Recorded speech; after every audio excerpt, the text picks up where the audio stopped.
নমস্কার বন্ধুরা, আজকে আমি বানাবো চিতল মাছের চচ্চড়া। তার জন্য চিতল মাছটা ভেজে রেখেছি আর টমেটোর কুচি করে কেটে রেখেছি, কাঁচা লঙ্কা আর এখানে আছে সর্ষে আর পেঁয়াজ আর কাঁচা লঙ্কা বাটা।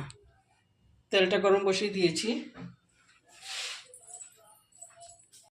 আগে কালো জিরাটা দিয়ে দেবো। কালো জিরাটা ভাজা হয়ে যাক। টমেটোর কুচিটা দিয়ে দিচ্ছি।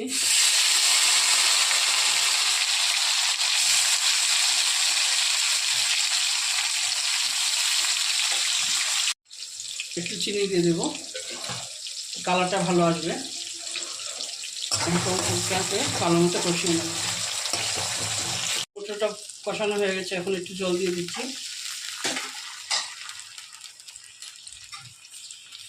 হাফ চামচের কম হলুদ দিয়ে দিচ্ছি। লঙ্কা দিয়ে দেবো 1.5 চামচ, একটু কম দিলে হবে।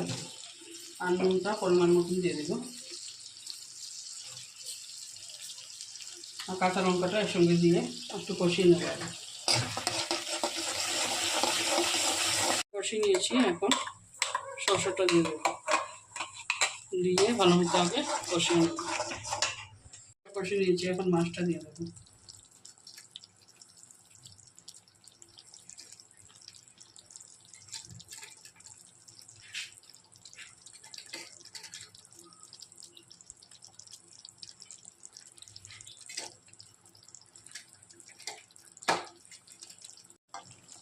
মশলাটা মাছের সঙ্গে একসঙ্গে কষিয়ে নেব। একটু